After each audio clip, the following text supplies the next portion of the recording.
the latest chapter in a long-simmering feud between two Republicans. A major question hovering is whether President Trump will weigh in already. After a year of clashes over political style and substance, particularly on immigration and trade, Trump was eager to see Flake ousted in the GOP primary in next year's midterm election. But since the publication of an excerpt of Flake's book Monday, in which Flake accuses the president of campaigning on a late-night infomercial that is free of significant thought, calls for two pro-Trump politicians weighing a challenge to Flake have reached a fever pitch. It's getting to the point where somebody's got to make a very clear decision, instead of just talking about it, said Robert Graham, the former Arizona GOP chairman and a Trump supporter in 2016. Flake and Trump have long been at odds. Their dramatic differences in policy and style were laid plain in Flake's new book, Conscience of a Conservative. The Arizona senator unloads on Trump in the book and concedes his own role in enabling Trump's rise to power. In the tweeting life of our president, strategy is difficult to detect. Influencing the news cycle seems to be the principal goal, achieving short-term, tactical advantage, you bet. But ultimately, it's all noise and no signal, Flake writes. He even touches on Trump's own prediction that their differences would cost Flake his seat. "You've been very critical of me," Trump told Flake in a summer 2016 meeting that Flake recounted in the book. At that meeting, Flake wrote, Trump predicted Flake would lose re-election. Now, Graham and State Treasurer Jeff DeWitt, who was the Trump campaign's Arizona chairman and turned national chief operating officer and remains in touch with the president, are both considering entering the race and making the argument that Flake has failed to sufficiently support Trump. Kelly Ward, the conservative who challenged Sen. John McCain in the GOP primary in 2016, has already launched her campaign against Flake. Increasingly, Trump-aligned donors and influential Republicans in Arizona say they are eager to back a serious challenger. Calls and text messages recruiting DeWitt and Graham have peaked since the excerpt of Flake's book was published Monday in Politico. As Graham chatted with a reporter over a Cobb salad at Mimi's Cafe north of Phoenix, a name flashed for an incoming call on his iPhone screen: Michael Bidwill, a major donor whose family owns the NFL's Arizona Cardinals. Graham said he views Flake's opposition to Trump as a thumb in the eye of those Arizona Republican voters, and he doesn't want to see Flake emboldened to harangue Trump for 6 more years. He pointed out that Trump won the 2016 Arizona Republican presidential primary with 47% support, more than double the 36% earned by his two nearest competitors, Texas Sen.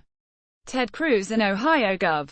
John Kasich combined. "I'm drinking the Trump Kool-Aid," Graham said. "And so when I see any obstacles to his campaign promises, that's what motivates me to move the obstacles, remove them." Right in his book, Flake concedes that refusing to answer questions about Trump's tweets was a monumental dodge. He also knocked the strange specter of an American president's seeming affection for strongmen and authoritarians. "If ultimately our principles were so malleable as to no longer be principles, then what was the point of political victories in the first place?" Flake asks in the book. Flake and Trump have broken most significantly on trade and immigration policy. Flake is among the Senate's Republican advocates for comprehensive immigration reform, and a staunch defender of the North American Free Trade Agreement, which Trump has threatened to withdraw from unless Canada and Mexico agree to substantial changes. Even the title of Flake's book, The Conscience of a Conservative, mirrors the 1960 book by another Arizona Senator, Barry Goldwater, that railed against the GOP and served as an ideological underpinning of the conservative movement.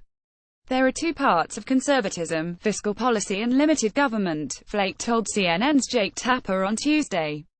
Barry Goldwater in 1960 felt the party was straying from those principles. "I think we are facing a similar crisis now, as Republicans have taken up an unfamiliar banner. This populism, in some cases xenophobia, anti-immigration, protectionism, that's not familiar to us, and I don't think it's a governing philosophy." Those close to him say the book mirrors the introspective Flake they know.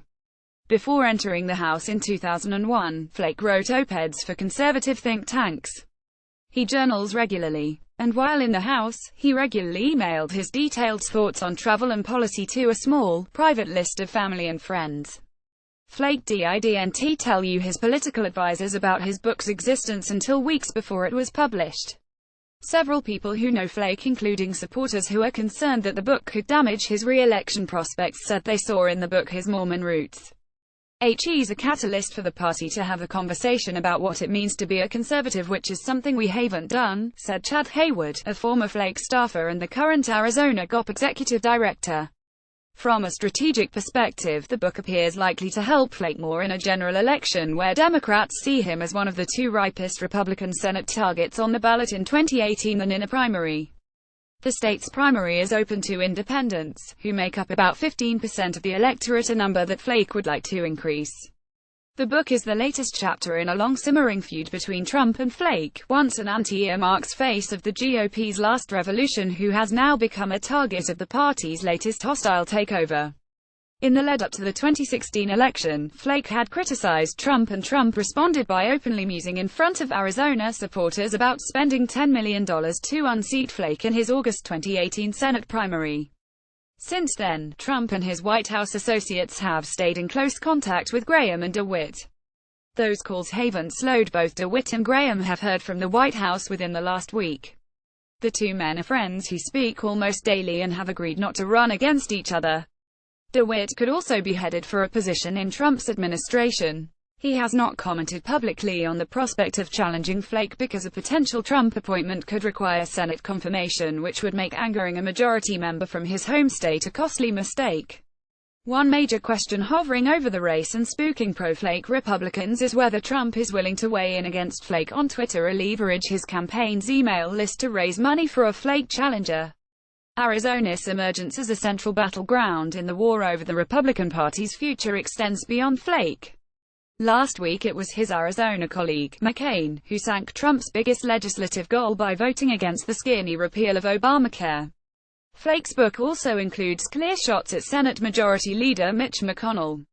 It was we conservatives who, upon Obama's election, stated that our number one priority was not advancing a conservative policy agenda but making Obama a one-term president. The corollary to this binary thinking being that his failure would be our success and the fortunes of the citizenry would presumably be sorted out in the meantime, Flake wrote, in a reference to a McConnell-designed strategy. McConnell sidestepped a question about Flake from reporters Tuesday. "I haven't had a chance to read Senator Flake's book. I will get around to it at some point," he said. But McConnell, our Kentucky, is sticking with Flake, abiding by his policy of supporting all incumbent Republican senators against primary challengers. "Senator Flake has my total support," McConnell said in a statement. Katie Martin, the National Republican Senatorial Committee's communications director, said the NRSC supports Sen. Flake, as we do all our incumbent members. "Senator Flake has been there for the president, too," said Kathy Petzes, a 2016 Republican National Committee delegate whose family has deep roots in Arizona Republican politics.